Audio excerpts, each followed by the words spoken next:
In numerous verses, Muhammad asserts in his Quran that his message is only confirming previous revelations, which are the Torah and the Gospels. How can the followers of Muhammad then assert that these revelations have been corrupted? As you know, we encounter with the greatest of frustrations the Muhammadan mantra that the previous revelations, the Hebrew Bible and the New Testament, had been corrupted. They do so with extreme affront, but with the absolute conviction that this is the case, without ever understanding or thinking about the theological and historical consequences of such an obscene and unsubstantiated set of accusations. This allegation is publicly and gleefully declared by their allegedly most learned scholars and apologists for Muhammadan Islam, such as Zakir Naik and Ahmad Didat, for example. Like every other belief system, Muhammadan Islam had its detractors from its very birth, and, like every other belief system, it has its defenders. This chapter is a summary critique of some common Muhammadan defenses and the orthodoxy of those defenses with regard to the Quran. I demonstrate that in their zeal to defend their faith, Muhammadans deny important fundamental Quranic teachings. Muhammadan apologists have long been obeying the Quranic directive, Al-Nahl 16:1-5, to invite all to the way of the Lord, with wisdom and beautiful preaching, and argue with them in the ways that are best and most gracious. With this invitation, I shall address the intellectual defenses of Muhammadan Islam. The Quran is very clear about a number of facts. I would like to point them out to you. Allah's word cannot contain error and cannot change.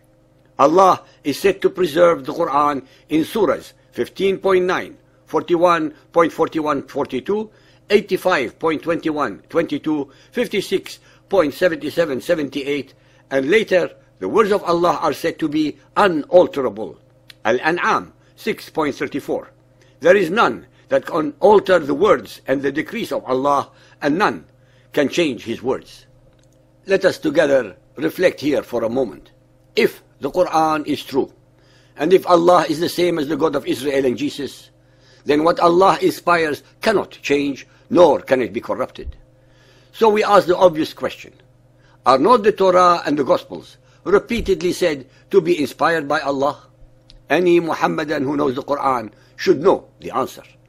Al-Imran 3.3 tells us, "It is He who sent down to thee, step by step, in truth, the book confirming what went before it. And He sent down Tawrat, law of Moses, and the Injil, gospel, before this, the Quran, as a guide to mankind, and He sent down the criterion of judgment between right and wrong." Typical of every mention of the Torah and the Gospels, there is not a word, implication, or indication therein about any textual corruption. Surahs Al-Imran 3.7, 21, 23, 48, 84, 65, 93, 184, 199.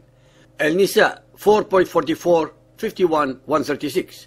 Al-Ma'idah 5.15, 43, 49, 57 to 59, 66 to 69, 113. Al-An'am 6.91, 154. Yunus 10.37, etc., etc., all confirm rather than repudiate the Torah and the Gospels. Al-Ma'idah 5.43 to 49, for example, starts off with a revealing passage. "But why do they come to thee for decision when they have Torah before them? Therein is the plain command of Allah, yet even after that they would turn away." وَكَيْفَ يُحَاكِمُونَكَ وَعِنْدَهُمُ التَّوْرَاتِ. From all the above, and beyond the shadow of a doubt, Muhammad believed without equivocation that the text of the Torah was divinely revealed and most certainly uncorrupted in the 7th century.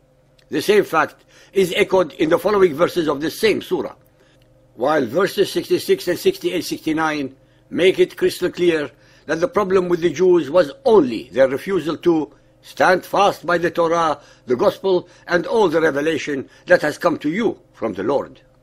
Verse 15 states that they pass over the truths of Allah. The Quran commands the Jews to remedy their misunderstandings by a study of the Torah. Al-Imran 3.93. "Bring ye the Torah and study it, if ye be men of truth. Further evidence of the integrity of the text is found in Al-Nahl 16.43, Al-Anbiya 21.7, and Al-Ahqaf 46.10. Say, see ye, if this teaching be from Allah, and ye reject it, and a witness from among the children of Israel testifies to its similarity with earlier scriptures, and has believed, while ye are arrogant, how unjust you are. Truly, Allah guides not a people unjust. Where Muhammad's detractors are told, ask of those who possess the message, the Jews, as a confirmation of the Quran. These points cannot be overstressed, even at the risk of flogging them to death, because nonetheless, the followers of Muhammad will still attempt to discredit and disprove all of our references. For a Muhammadan to be in accordance with the Quran, in his belief system, he cannot maintain that the Torah and the scriptures are corrupted unless the corruption took place after the Quran was written. Muhammadans must differentiate between ignorance of the Quran or the Bible and corruption of the Quran or the Bible. Al-Imran 3.78. There is among them a section who distort the book with their tongues as they read.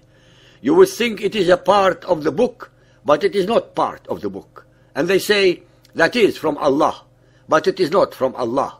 It is they who tell a lie against Allah, and well they know it.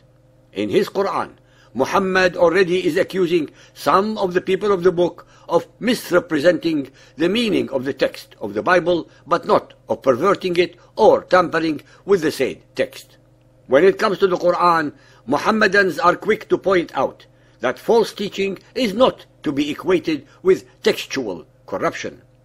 A consistent interpretation of the Quran requires that the text used to support the textual corruption in the Bible should be treated similarly. The followers of Muhammad have an extremely unpleasant choice either way. The one fork in the road leads to historical inaccuracies between the revelations, since the Quran asserts that they are all inspired by Allah and are incorruptible. The other fork leaves them with an equally serious dilemma, as it gives them a Quran which says the word of Allah is uncorrupted, yet Muhammadans are belying that very revelation in their attempt to defend it. It leaves the Muhammadans with a God that cannot protect his word from interpolations and errors. Furthermore, the apologists who hold to the corruption of previous inspirations are left without a theological court of appeal when they are faced with proofs of textual corruption within the Quran itself, since there are such conclusions. They cannot announce that Allah's revelations are incorruptible while at the same time are defending the Quranic revelation by maintaining that Allah's words were allegedly corrupted regarding the Torah and Gospels. Clearly, this argument is not in accordance with the Quran and hence is not orthodox. Above prove that the Hebrew Bible and the Gospels were not corrupted before or during the life of Muhammad. Then the followers of Muhammad have the unenviable task of proving that these books were corrupted after the death of Muhammad. They have to show at least one single original uncorrupted Hebrew Bible and one original uncorrupted set of Gospels upon which they are accusing the Christians and the Jews of having had their books perverted. They have to reveal to the world how this Herculean task was achieved, especially since the Christian priests and the Hebrew rabbis do not agree upon their interpretations of the Messianic era or the Messiah. They have to explain how it was possible to corrupt all these books in every language on all the continents known to man at that time. They have to tell us when in historical time this was achieved and how it was possible to rewrite all of these books again in all these languages. Their worst nightmare resides in the fact that the world has available Hebrew Bibles that were written centuries before Muhammad and are exactly the same as we have them today. The followers of Muhammad, as usual, impale themselves upon the very mendacities that they concoct to disprove the originality of the Bible. They are so ignorant and oblivious to facts and reality, and so deep in denial, that they do not comprehend the resultant and self-evident conclusion that if the Hebrew Bible and Gospels are corrupt, then the Quran itself is automatically corrupt also, since Muhammad uses these very allegedly corrupted books as witnesses to the veracity of the Quran. Ladies and gentlemen, we shall now await with unabated breath the counter-arguments of the Mohammedans that will enlighten us upon this subject.